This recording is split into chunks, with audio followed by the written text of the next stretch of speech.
ওই কলিজা, আমার এখানে একটা কিস করো না প্লিজ। এখন আদর চাই তোমার? তোমার আদর আমার সবসময়ই চাই, করো না এখানটায় কিস জান। এখন তো অফিসে যাচ্ছি, এখন আদর করলে লেট হয়ে যাবে তো জান। লেট হলে হবে, একটু লেট হলে তাতে কি এমন ক্ষতি হয়? আর অফিসটা তো আমাদেরই, তাই না? তুমি অফিসের এমডি হয়ে লেট করলে তাতে কি এমন যায় আসে বলো? তারপর অফিসের একটা ডিসিপ্লিন বলে কথা আছে, তাই না? এখন যদি তোমাকে আদর করতে শুরু করি, তুমি তো আমাকে ছাড়বে না, তখন অনেক বেশি লেট হয়ে যাবে। আমি তোমাকে আদর করতে বললেই তুমি এমন করে আমাকে দূরে সরিয়ে দাও। আমি কি তোমাকে একটু কাছে পেতে পারবো না? নাকি আমার তোমাকে কাছে পেতে ইচ্ছে করে না বলো? আমারও তোমাকে কাছে পেতে ইচ্ছে করে সব সময়, কিন্তু সব সময় কি রোমান্স করা যায় সব জায়গায় বলো? আর সব সময় তো বউকে কাছে রাখা সম্ভব না, তাই না? লাইফে এগিয়ে যেতে হলে কাজ তো করতেই হবে বলো, না হলে তো সবাই রোমান্সই করতো কাজ ফেলে। আমি অত কিছু জানি না, আমি তো তোমাকে সবসময়ই কাছে পাই না। আর এখন একটু লেট করে গেলে তেমন কিচ্ছু হবে না। আমার এখানে আদর লাগবে, আদর দাও। আরে বাবা, ওইখানে আদর দিতে গেলে তো তোমার সব জায়গায় আদর দিতে ইচ্ছে করবে। দিতে হলে দিবে, আমি কি তোমাকে বারণ করেছি? আমি তো চাই তুমি আমাকে সবসময় আদর করো। হ্যাঁ সেটা ঠিক আছে, কিন্তু আদর করতে শুরু করলে তখন তো আর নিজেকে আটকে রাখতে পারবো না, তারপর আমাদের মাঝে সবই হয়ে যাবে। তুমি কি ভয় পাইতেছো যে সবটা করতে গেলে আমি তোমাকে বাধা দিব নাকি? তোমার আমার সাথে রোম্যান্স করার ইচ্ছা নাই বলো? আরে বাবা, আমার তো ইচ্ছে করে আমার বউটাকে সব সময় আদর করতে, কিন্তু কি করব বলো, ইচ্ছা থাকলে কি উপায় আছে? আচ্ছা ঠিক আছে যাও, এখন তুমি এরকম আবদার করো না। আমি অফিস থেকে দুপুরে লাঞ্চ করতে আসবো, তখন তোমাকে আদর করে দিয়ে যাব, কেমন? আমি বলেছি না আমার এখনই আদর লাগবে। তুমি এত বাহানা দিতেছো কেন? এখনই তুমি আমার কাছে আসবে, আর আমার এখানে অনেকগুলো কিস চাই। দেবে কিনা বলো? আরে বাবা, পাগলামি করতেছো কেন? তুমি তো জানো এখন আদর করতে শুরু করলে তুমি আমাকে কিছুতেই ছাড়বে না, আর সবই হয়ে যাবে। আর এই সকালবেলায় যদি সব হয়, তোমাকে আমাকে তো আবার গোসল করতে হবে, আর বাসার সবার সামনে এমন কিছু হলে তো লজ্জায় পড়তে হবে, তাই না বলো? তুমি আমাকে আদর করবে না সেটা বলো। আমি খুব ভালোভাবেই বুঝতে পারছি তুমি আমাকে আদর করতে পারবে না, তাই তো? তোমার তোমার মাঝে দুর্বলতা আছে, তাই বেশিক্ষণ আমার সাথে টিকে থাকতে পারবে না, আমাকে ভালোবাসার সুখটা দিতে পারবে না, ওই জন্যই এমনটা বলতেছো। ঈশান একটু মুচকি হাসলো, তারপর এগিয়ে এসে নীলাদ্রির গালের পাশে হাত রেখে বলল, পাগলি বউ, তুমি খুব ভালো করেই জানো আমি কতটুকু কি পারি। তাহলে আমাকে আদর করতে সমস্যা কোথায় তোমার? আমি তোমাকে বলতেছি না তুমি একটু দেখিয়ে দাও কতটা পারো? আমি কি বারণ করতেছি? করো না একটু আদর চান। আমি বুঝতে পারতেছি তুমি আমাকে রাগিয়ে দিতেছো, তাতে যেন আমি তোমাকে আদর করতে শুরু করি আর অনেক বেশি রোমান্স করি, তাই না? কিন্তু এখন সময় নেই শোনা বউ। আচ্ছা ঠিক আছে, তোমাকে একটা হাক করে দিয়ে যাচ্ছি এখন। আর বললাম তো, লাঞ্চ টাইমে এসে তোমাকে অনেক আদর দিব, কেমন? তখন 1 ঘন্টা হাতে সময় থাকবে, খাওয়া দাওয়াটা শেষ করে তোমাকে অনেক বেশি আদর করে দিয়ে যাব আমার পাগলিটাকে। আমি এখন আদর চেয়েছি, তুমি দুপুরে আদর করবে, তখন আমার মুড থাকবে না, লাগবে না তোমার আদর। যাও, সব সময় শুধু কাজের বাহানা দাও। ঘরে একটা বউ থাকতে বউকে একটু আদর করতে পারো না। এত বেশি এখন অবহেলা করতে শুরু করেছে, আমাকে দেখবে একদিন আমি তোমার থেকে অনেক দূরে চলে যাব। বলছি না এসব উল্টাপাল্টা কথা কখনো বলবে না। তোমাকে যত এসব কথা বলতে বারণ করি তুমি তত বেশি বলো। তুমি খুব ভালো করে জানো এসব কথা বললে আমার খারাপ লাগে, তারপর তুমি এগুলো বন্ধ করো না, আর কখনো এসব বলবে না, কেমন? তাহলে কিন্তু আমি খুব বেশি রাগ করব। খারাপ যদি লাগে তাহলে আমাকে একটু আদর করতে পারো না কেন? জান, এমন করতেছো কেন? আমার জুনিয়র বরটা, আমার পিচ্চি বরটার আদর কি আমি চাই না বলো? আমি তো জানি সে অনেক রোমান্টিক, তাহলে এখন একটু আদর করলে কি সমস্যা? তুমি দেখতেছি ছাড়বে না। আচ্ছা কাছে আসো, আমি আদর দিয়ে দিচ্ছি। নীলাদ্রি মুচকি হাসলো, তারপর ঈশানের অনেকটা কাছে আসতে ঈশান ওকে আলতো করে জড়িয়ে ধরলো। নীলাদ্রি ঈশানের বুকে মাথা রেখে ওর বুকে কয়েকটা কিস করে দিল। তখন ঈশান বলতে লাগলো, আমাকে উত্তেজিত করার ধান্দা, তাই না? একদম এসব করবে না। আর শোনো, তুমি আদর চেয়েছো, আমি আদর দিব, তাই বলে যে আমার সাথে এরকম দুষ্টুমি করতে শুরু করবে, তাহলে কিন্তু রাতে আদর দিব না। আর আমি দুষ্টুমি করতে শুরু করলে তখন কিন্তু তুমি রাগ করো। তুমি তো সবসময় দুষ্টুমি করতে শুরু করো, তাহলে রাগ করবে না কি কি করবে? ঠিক আছে করব না। এখন দেখি তাকাও আমার দিকে। তোমার নাকি ঠোঁটে কিস লাগবে, আমি কিস করে দিছি কেমন? অনেক লম্বা একটা কিস করতে হবে। আমি জানি তুমি একটার বেশি কিস দিবে না, তাই অনেক লম্বা কিস না করলে কিন্তু আমি কান্না করব এখন। ঈশান একটু হেসে নীলাদ্রির গোলাপি রাঙা ঠোঁটের দিকে কিছুক্ষণ তাকিয়ে রইল। পাগলিটা এবার বেশ লজ্জা পাচ্ছে, কারণ ঈশান যখনই ট্যাপ ট্যাপ করে ওর দিকে তাকিয়ে থাকে তখনই নীলাদ্রির লজ্জায় পুরো লাল হয়ে যায়। নীলাদ্রির চোখ জোড়া বন্ধ করে নিল। ঈশান আলতো করে ওর ঠোঁটের সাথে নিজের ঠোঁট জোড়া ছোঁয়াতেই নীলাদ্রি যেন বেপরোয়া হয়ে উঠল আর ঈশানের সাথে গভীরভাবে রেসপন্স করতে লাগলো। ঈশান নীলাদ্রিকে নিজের আরো কাছে টেনে নিল, তারপর একটা সময় নীলাদ্রিকে ছেড়ে দিল। নীলাদ্রি ওকে জড়িয়ে ধরতে ঈশান ওর ঘাড়ে গলায় কিস করতে আরম্ভ করলো। এবার নীলাদ্রির মুখে হাসি ফুটে উঠল। বুঝতে পারলো রাতে কালকে যেটা হয়নি আজকে সকালে সেটা হতে চলেছে, যার জন্য নীলাদ্রি ঈশানের চুলগুলো আঁকড়ে ধরলো। ঈশান অনবরত নীলাদ্রির ঘাড়ে আর গলায় নাক ঘষে চলেছে আর নীলাদ্রির সুখের আবেশে চোখ জোড়া বন্ধ করে রাখছে।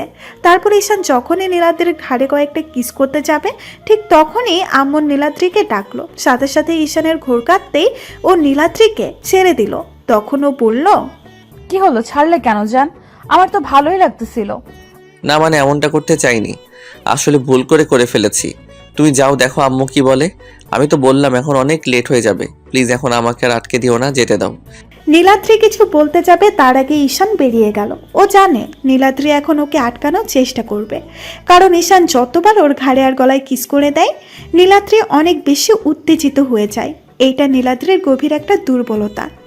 ঈশান চলে গেলে নীলাদ্রি একটা বিরক্তকর মুখে বলতে লাগলো, আমাকে আদর করতে আসলেই তোমার অনীহা বেড়ে যায়, তাই না? দুপুরে বাসায় না আসলে অফিসে গিয়ে রোম্যান্স করে আসবো। ঈশান অফিসে চলে আসে, তারপর নীলাদ্রিকে কল করলো। রিসিভ করলে ঈশান বলল, আচ্ছা পাগলি, তুমি দুপুরে আব্বু আম্মুর সাথে খেয়ে নিও কেমন? আমার অনেকগুলো মিটিং আছে আজকে, তারপর যদি সময় পাই আমি খেয়ে নিব। তাছাড়া তুমি কিন্তু পাগলামি করবে না আর বাসায় আসতে বলবে না। তুই খুব ভালো করে জানো আমি তোমার আবদারটা ফেলতে পারি না। এই না বললে তুমি দুপুরে এসে আমাকে অনেক আদর দিবে, এখন আবার বারণ করতেছো কেন? আমি অত কিছু শুনতে চাই না, আমার দুপুরে তোমার আদর চাই, ব্যাস। আরে বাবা, আমি কি ইচ্ছা করে এখানে আটকে পড়েছি নাকি? এসে দেখলাম অনেকগুলো কাজ জমে আছে, আর আব্বু একটু আগে ফোন করে বলল আজকে বাইরের অনেকগুলো কোম্পানির সাথে কয়েকটা মিটিং আছে। আমি কি করব? আমি কি নিজেকে কাজের মধ্যে আটকে রাখতে চাই? আমার তো ইচ্ছা করে বলো, আমার বউটাকে আদর করতে, সব সময় কাছে পেতে। কচু ইচ্ছে করে তুমি যদি বিকেলে না দুপুরে না আসো, তাহলে আমি সত্যিই কিন্তু অনেক কান্না করব।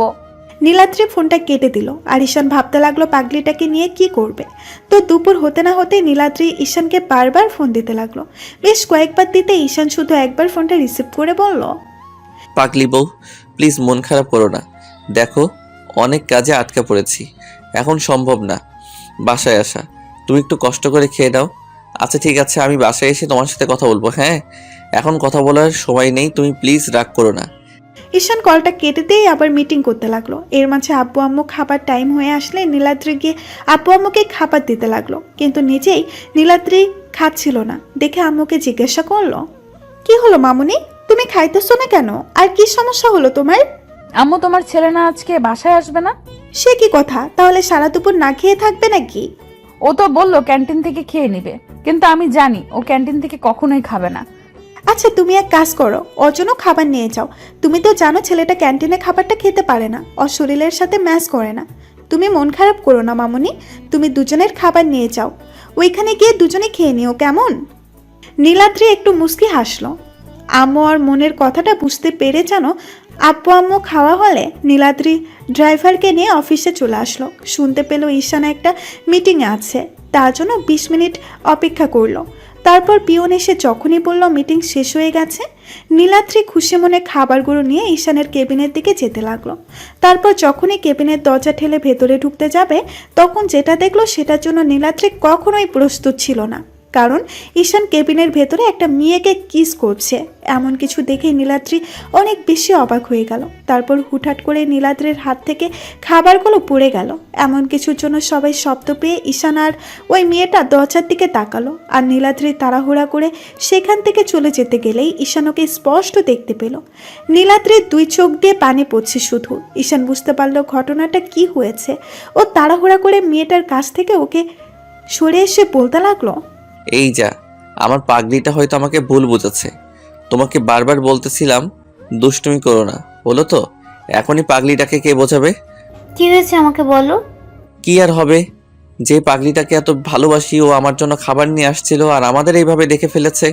ভেবেছে আমরা কিস করতেছিলাম। তোমাকে বারবার বলতেছিলাম এরকম করো না, চোখে কিছু একটা ঢুকিয়ে। এখন আমাকে তো বিপদে ফেললেই, আমার বউটাকেও রাগিয়ে দিলে। এখন কি করে রাগ ভাঙাবো জানটার? আচ্ছা তুমি এক কাজ করো, তুমি আগে বাসায় যাও আর বউয়ের রাগ ভাঙানোর চেষ্টা করো। ওর সাথে কথা বলো, না হলে দেখা গেছে কান্নাকাটি করবে আর উল্টাপাল্টা কিছু করে বসতে পারে। তারপর হয়তো না খেয়ে আছে, তুমিও তো না খেয়ে আছো। গিয়ে রাগটা ভাঙাও। যদি বুঝতে পারো যে বিশ্বাস করছে না, আমাকে কল করো, আমি কি ওর সাথে কথা বলবো, কেমন? ঈশান একটু মুচকি হেসে তাড়াহুড়া করে বাসায় চলে আসলো। তারপর বাসায় গিয়ে নীলাদ্রি ডাকতে লাগলো। তখন আম্মু এসে বলল, আব্বু তুমি নীলাদ্রিকে কি বলেছো? ও কান্না করতে করতে বাসায় চলে আসলো, তার উপর না খেয়ে আছে এখনো। আমার মনে হয় তুমি ওকে কিছু বলেছো, তাই না? আম্মু আমি তোমার সাথে পরে কথা বলবো, আমি আগে পাগলিটাকে রাগ ভাঙিয়ে আসি। ঈশান তাড়াহুড়া করে রুমে গেল। দেখলো নীলাদ্রি বালিশে মুখ গুজে কান্না করছে। ঈশান গিয়ে ওর কাঁধের উপরে হাত রাখতেই পাগলটা সরিয়ে দিল আর বলতে লাগলো, তোমার ওই নোংরা হাতে আমাকে স্পর্শ করবে না। এই তোমার অফিসের কাজ, এই জন্যই তুমি অফিসের জন্য এত ব্যস্ততা দেখাও। এগুলো কতদিন ধরে চলছে? হ্যাঁ, বিশ্বাস করো আমি এমন কিছু করতে চাইনি, তাছাড়া তুমি যেটা দেখেছো সেটা সত্যি নয়। আমি যা দেখার দেখে নিয়েছি। আর কি বললে সত্যি নয়? সত্যি তো আমি আজকে বুঝতে পারছি। আসলে আমি কি তোমাকে কম সুখে রেখেছিলাম, নাকি তোমাকে আদর করতে দেই না বলো? ও এখন তো বিয়ের 6টা মাস চলে গেছে, আমি পুরনো হয়ে গেছি না।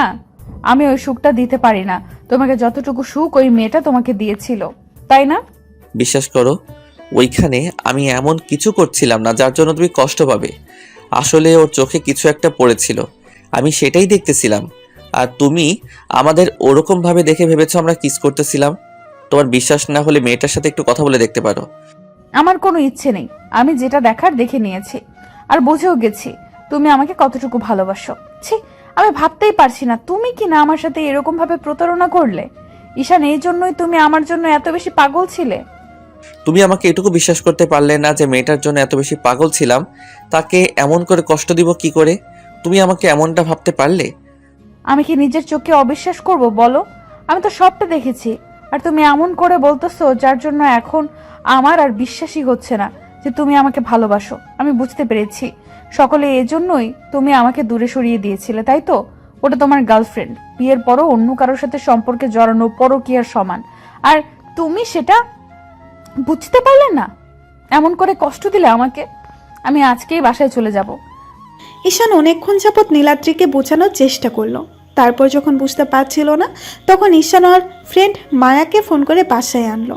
আর তখনকার সিসিটিভি ফুটেজটা নীলাদ্রিকে দেখালো। সব দেখার পর নীলাদ্রি চুপ করে রইল। তখন ঈশান একটা তাচ্ছিলের হাসি দিয়ে বলল, চোখের দেখা সবসময় ঠিক হয় না। তুমি আমাকে এইটুকু বিশ্বাস করো, আমি তো তোমাকে ভালোবেসে বিয়ে করেছিলাম। তুমি আমার থেকে সিনিয়র, তারপরও তোমার জন্য এত বেশি পাগলামি করছি। তাহলে যার জন্য এত বেশি নিজেকে কষ্ট দিয়েছিলাম, এত বেশি কষ্ট পাচ্ছিলাম, ভাবতে পারলে কি করে যে তাকে এভাবে ভুলে যাব? আমি ভাবতেই পারছি না তুমি আমাকে এতটা অবিশ্বাস করলে। ঈশান কথাগুলো বলে ব্যালকনিতে চলে গেল। তখন নীলাদ্রি বুঝতে পারলো কি একটা ভুল করে ফেলেছে। ও তাড়াহুড়া করে ব্যালকনিতে গিয়ে ঈশানের পাশে দাঁড়ালো। তারপর ওর সাথে কথা বলার চেষ্টা করলেই ঈশান সেখান থেকে চলে যেতে গেলেই নীলাদ্রি কান্না করে দিয়ে ওকে জড়িয়ে ধরলো আর বলতে লাগলো, বাবু, আমি অন্যায় করেছি, ভুল করে ফেলেছি, মাফ করে দাও আমাকে। দেখো আর কখনো এরকমটা হবে না। আমি বুঝতে পারিনি তুমি এমনটা করতে পারো না। একটু তাকাও আমার দিকে, আমি কখনো তোমাকে অবিশ্বাস করব না। আমি কষ্টের এই জন্য পাইনি যে তুমি আমাকে ভুল বুঝছো, কিন্তু কষ্ট এই জন্যই পেয়েছি যে তোমার বিশ্বাস এইটুকু আমার উপর নেই যে আমি তোমাকে ছাড়া অন্য কাউকে কারোর সাথে নিজেকে জড়িয়ে ফেলতে পারি। আর কখনো এরকম করব না, প্লিজ। একটা বার মাফ করে দাও। আমি অন্যায় করেছি, তার জন্য শাস্তি দাও। তারপরও নিজে কষ্ট পেও না, আমার খুব কষ্ট হবে তাহলে। নীলাদ্রি অনেকক্ষণ যাবৎ যখন কান্না করলো, তখন ঈশান ওকে নিচের দিকে ঘুরিয়ে তারপর জড়িয়ে ধরলো। নীলাদ্রি কান্না থামাতেই পারছে না, তাই ঈশান বলল, এবার কান্না থামাও, কষ্ট অনেক পেয়েছো আর আমাকেও দিয়েছো, এখন কান্না করতে হবে না। থামাতে পারি, কিন্তু আমাকে এখনই অনেক আদর করতে হবে। সকাল থেকে আদর আদর করছো, দেখবো এখন কতটা আদর নিতে পারো। আজকে সারাদিন আর তোমাকে ছাড়তেছি না। ঈশানের কথাতে নীলাদ্রি লজ্জা পেয়ে গেল। তখন ঈশান ওকে কোলে উঠিয়ে নিয়ে রুমের দিকে চলে গেল। আর বাকিটা ইতিহাস হবে। তো ভালো থাক। ভালোবাসা।